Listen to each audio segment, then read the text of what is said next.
नमस्कार, मैं हूं अपराजिता सिंह पीओ पटना में आपका स्वागत है। आज 28 नवंबर दिन शुक्रवार। खबरों की ओर बढ़ने से पहले डालते एक नजर आज की सुर्खियों पर।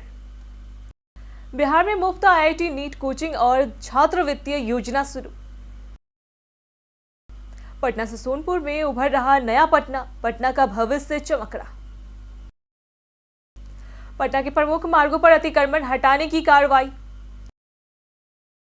बिहार महिला रोजगार योजना आज 10 लाख दीदियों को लाभ। टीम इंडिया टेस्ट क्रिकेट का औरा खत्म, लगातार हार से फीका पड़ा। चलिए बढ़ते हैं आज की 21 बड़ी खबरों की ओर विस्तार से। बिहार में मुफ्त आईआईटी नीट कोचिंग और छात्रवृत्ति योजना शुरू। बिहार विद्यालय परीक्षा समिति ने इंटरमीडिएट छात्रों के लिए सभी 9 प्रमंडलों में जेईई नीट की मुफ्त कोचिंग शुरू की है। पटना, मुजफ्फरपुर, छपरा सहित हर प्रमंडल में चयनित स्कूलों को कोचिंग सेंटर बनाया गया है।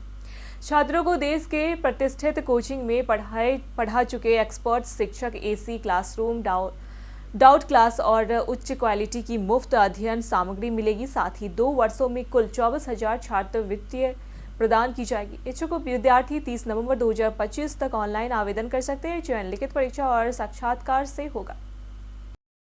पटना से सोनपुर में उभर रहा नया पटना, पटना का भविष्य चमक रहा। पटना में जमीन महंगी होने से लोग अब पटना से सोनपुर बेल्ट में निवेश की ओर बढ़ रहे हैं, जहां ग्रेटर पटना ग्रीनफील्ड टाउनशिप विकसित होने की तैयारी है। नई सरकार की बैठक में सोनपुर और सीतामढ़ी सहित कई इलाकों में आधुनिक सैटेलाइट टाउनशिप बनाने पर चर्चा हुई। बेहतर ट्रैफिक, जल निकासी, हरित पार्क और हाईटेक सुविधाएं यहां विकसित की जाएगी। जेपी सेतु से पटना कनेक्टिविटी आसान है। अभी जमीनें सस्ती हैं और एक्सपर्ट्स के अनुसार भविष्य में इनकी कीमत करोड़ों तक पहुंच सकती है, इसलिए यह बड़ा निवेश अवसर है। पटना जू में आदमखोर बाघ बादशाह हाई अलर्ट पर रखा गया।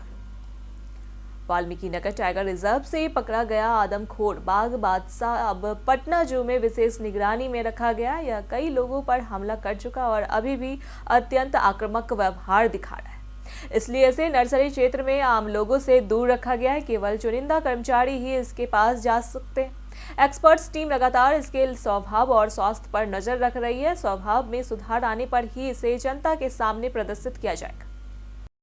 पटना के प्रमुख मार्गों पर अतिक्रमण हटाने की कार्रवाई। पटना में जिलाधिकारी डॉक्टर त्यागराजन एसएम के निर्देश पर अतिक्रमण उन्मूलन अभियान चलाया गया है। नूतन राजधानी पाटलिपुत्र, अजीमाबाद और फुलवारी शरीफ अंचलों में कार्रवाई की गई है। अभियान में अवैध अतिक्रमण हटाए गए, सामान जब्त किया गया और कुल 52,300 रुपए का जुर्माना वसूला गया। अतिक्रमण रोकना थानाध्यक्षकों की जिम्मेदारी तय की गई है। प्रमुख मार्गों जैसे नेहरू पथ, जेपी गंगा पथ, हाईवे अड्डा रोड और अशोक राजपथ पर विशेष निगरानी रखने का निर्देश भी दिया गया। डीएम ने चेतावनी दी है कि लापरवाही बर्दाश्त नहीं होगी। बिहार महिला रोजगार योजना आज 10 लाख दीदियों को लाभ। बिहार सरकार की मुख्यमंत्री महिला रोजगार योजना 2025 के तहत आज 10 लाख जीविका दीदियों के खाते में 10-10 हजार रुपए सीधे डीबीटी से भेजे जाएंगे। अब तक 1.40 करोड़ महिलाओं को राशि मिल चुकी है। ग्रामीण विकास मंत्री श्रवण कुमार ने कहा कि 14 दिसंबर तक सभी पात्र महिलाओं को लाभ मिलेगा। सिवान और अन्य जिलों में रोजगार का मूल्यांकन 2 माह में पूरा होगा। योजना के तहत स्वरोजगार से जुड़ी महिलाओं को अगली किस्त दी जाएगी। प्रखंड और पंचायत स्तर पर टीम मूल्यांकन करेगी ताकि लाभ वास्तविक रूप से उपयोग करने वाली महिलाओं तक पहुंचे। बिहार में महिलाओं के लिए पिंक बस रोजगार योजना।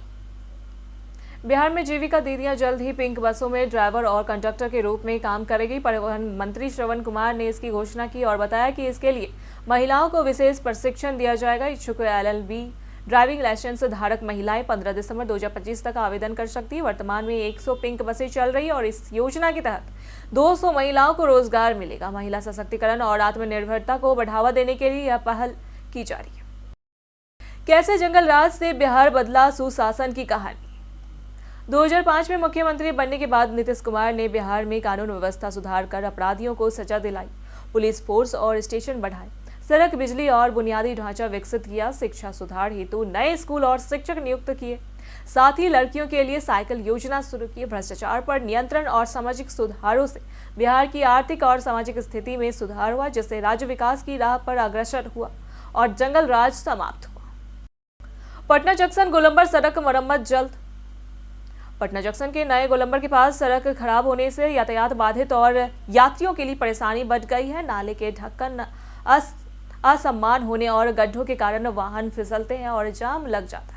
दुकानदार और यात्रियों ने नगर निगम व पथ निर्माण विभाग ने तत्काल मरम्मत की मांग की है। लाखों यात्रियों की आवाजाही वाले इस व्यस्त इलाके में सड़क की स्थिति किसी भी समय बड़े हादसे को जन्म दे सकती है। किसानों की समस्याओं का त्वरित समाधान सुनिश्चित।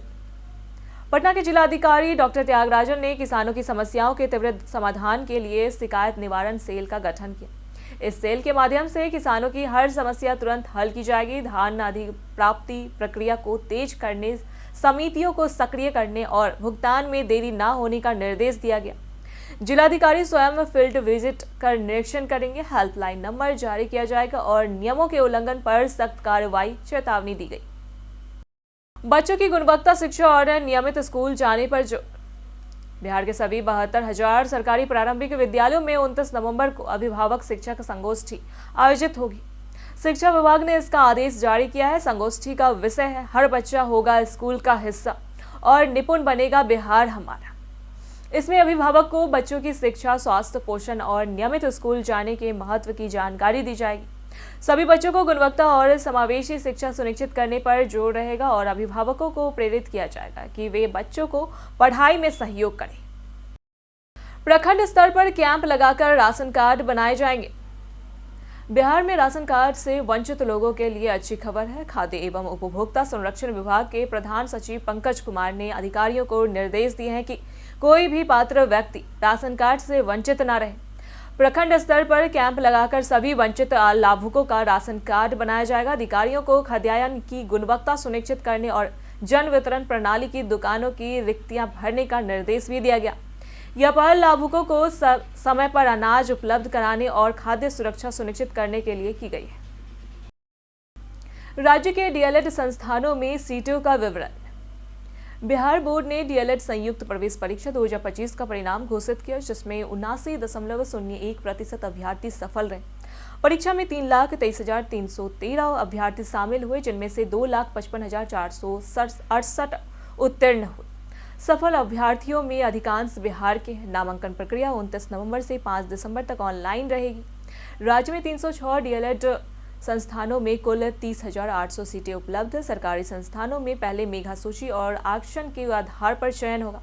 इसके बाद गैर सरकारी संस्थानों में नामांकन किया जाएगा। अधिकतम 250 रुपए शुल्क के साथ एसटीईटी आपत्ति अंतिम दिन। बिहार विद्यालय परीक्षा समिति ने एसटीईटी 2025 की उत्तर कुंजी पर आपत्ति दर्ज करने की अंतिम तिथि आज तय की है। अभ्यर्थी को प्रत्येक प्रश्न पर 50 रुपए शुल्क देना होगा, लेकिन अधिकतम शुल्क 250 रुपए की ली जाएगी। आपत्ति केवल ऑनलाइन माध्यम से bsc.stet.org पर स्वीकार की जाएगी। नियम सीटीईटी, डीएलएड और अन्य प्रतियोगी परीक्षाओं पर भी लागू है। आज अभ्यर्थी आपत्ति दर्ज कर सकते हैं। टीम इंडिया टेस्ट क्रिकेट का औरा खत्म, लगातार हार से फीका पड़ा। भारत को साउथ अफ्रीका के खिलाफ 2-0 से हार मिली, जिससे टीम इंडिया का टेस्ट क्रिकेट में औरा फीका पड़ गया। पूर्व विकेटकीपर बल्लेबाज दिनेश कार्तिक ने कहा कि घरेलू सफलता कमजोर हो रही है, गेंदबाज परफॉर्म नहीं कर पा रहे और नंबर 3 बल्लेबाज की स्थिति चिंताजनक है। उन्होंने पेपर्स और स्पिनर्स की आउट बॉलिंग ज्यादा, ऑलराउंडर्स खेलना और लगातार वाइस बॉल्स को टीम के कमजोर होने का कारण बताया। कार्तिक ने सुधार और स्टेबिलिटी पर जोर देने की जरूरत जताई। केवीएस एनवीएस भर्ती में 11 लाख आवेदन हुए। केंद्रीय और नवोदय विद्यालयों में टीचिंग और नॉन टीचिंग पदों पर भर्ती के लिए ऑनलाइन आवेदन 14 नवंबर से जारी है। अब तक 11 लाख से अधिक आवेदन जमा हो चुके हैं। सीबीएसई ने बताया कि कई आवेदकों को दिक्कत इसलिए आ रही है क्योंकि उनकी योग्यता नोटिफिकेशन में बताई गई अनिवार्य योग्यता में मेल नहीं खा रही। सही योग्यता चुनने पर ही आवेदन पूरा होगा। टीयर 1 परीक्षा 10 और 11 जनवरी 2026 को होगी। आवेदन की अंतिम तिथि 4 दिसंबर 2025। संचार साथी ऐप मोबाइल चोरी रोकने में अहम। भारत सरकार का डिजिटल टूल संचार साथी चोरी या खोए मोबाइल की लोकेशन ट्रेस करता है और रिकवरी में मदद करता है। बिहार में जून से अक्टूबर 2025 तक 59,478 मोबाइल ब्लॉक किए गए, जिनमें 47,065 ट्रेस हुए, लेकिन केवल 6,131 मोबाइल ही बरामद हुए। बेगूसराय, मोतिहारी और नालंदा में रिकवरी बेहतर रही, जबकि पटना, मुजफ्फरपुर और मधुबनी में कम रही। रिकवरी कम होने का कारण पुलिस की सक्रियता की कमी और IMEI बदलने वाले गिरोह है। प्लेटफॉर्म आम उपभोक्ताकर्ताओं और पुलिस दोनों के लिए प्रभावी डिजिटल हथियार बन चुका है। पटना में सोना चांदी के दाम फिर तेजी से बढ़े। पटना के ज्वेलरी बाजार में सोना चांदी के दाम लगातार बढ़ रहे हैं। चांदी में 2 दिनों में लगभग 2000 किलो की बड़ी बढ़ोतरी दर्ज हुई है। आज 24 कैरेट सोना GST सहित 1,31,428 10 ग्राम और चांदी 1,64,800 किलो बिक रही है। 22 कैरेट सोना 1,18,000 और 18 कैरेट 96,300 प्रति 10 ग्राम है। पुराने या 22 कैरेट आभूषण 1,15,000 और 18 कैरेट 93,300 में एक्सचेंज हो रहे हैं। चांदी के आभूषण 156 से 153 रुपए ग्राम एक्सचेंज हो रहे हैं। सीएम ने एलिवेटेड कॉरिडोर और गंगा पुल निर्माण निरीक्षण किया। बीते दिन मुख्यमंत्री नीतीश कुमार ने दानापुर बिहटा एलिवेटेड कॉरिडोर और सेरपुर दिगवाड़ा 6 लेन गंगा पुल का निरीक्षण कर कार्य तेजी से पूरा करने के निर्देश दिए। परियोजनाओं से बिहटा कोइवाड़ यातायात सुगम होगा, NH 922 और रिंग रोड की कनेक्टिविटी बेहतर होगी तथा हवाई अड्डे तक आसान पहुंच मिलेगी। सेरपुर से दिगवाड़ा पुल बनने से पटना का यातायात बोझ घटेगा और आसपास जिलों के यात्रियों को वैकल्पिक मार्ग मिलेगा। हालांकि अधिकारी निरीक्षण में उपस्थित थे।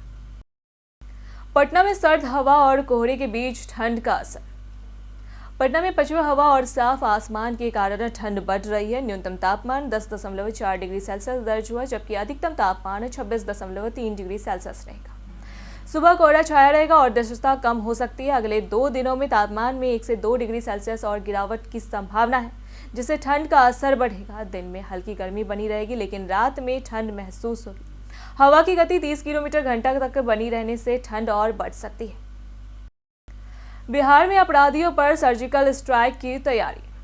बिहार में नई सरकार के तहत अपराधियों पर सख्त कार्रवाई की तैयारी है। डीजीपी विनय कुमार ने 400 अपराधियों की संपत्ति जब्त करने की फाइल न्यायालय में भेज दी है। इसके अलावा 1300 और अपराधियों की सूची तैयार की जा रही है। भू माफिया, बालू माफिया और अवैध कारोबार में शामिल लोगों पर भी कार्रवाई होगी। उप मुख्यमंत्री सम्राट चौधरी ने जीरो टॉलरेंस नीति लागू करने की घोषणा की। कानून व्यवस्था मजबूत करने के लिए हर स्तर पर कड़े कदम उठाए जाएंगे। बिहार में शुरू हुई मूविंग 5 स्टार होटल सेवा। बिहार सरकार ने 2 लग्जरी कैरावैन सेवा शुरू की है, जो चलते फिरते 5 स्टार होटल जैसे सुविधा देती है। किराया 75 रुपये प्रति किलोमीटर है। दैनिक 250 किलोमीटर की यात्रा पर लगभग 20,000 रुपये खर्च होंगे। कैरावैन में air conditioning, sleeper berth, TV, charging point, modern kitchen, fridge, microwave, 24/7 hours में वाईफाई और CCTV सुरक्षा मौजूद है। यह सेवा नालंदा, राजगीर, बोधगया जैसे पर्यटन स्थलों को जोड़कर बिहार के टूरिज्म को हाई एंड यात्रियों के लिए आकर्षक बनाएगी। बीते दिनों जिन्होंने हमारे वीडियो पर लाइक और कमेंट किए थे, उनके नाम है राकेश कुमार, मनोज दास, अमरजीत कुमार, संजीव कुमार, ब्रजेश कुमार यादव, गुड्डू कुमार, मनोज राम, गौरख सिंह, सोनू महतो। इसी के साथ बढ़ते हैं आज के सवाल की ओर। आज का सवाल है, आपके हिसाब से बिहार में अगले 5 साल में सबसे जरूरी बदलाव क्या होना चाहिए?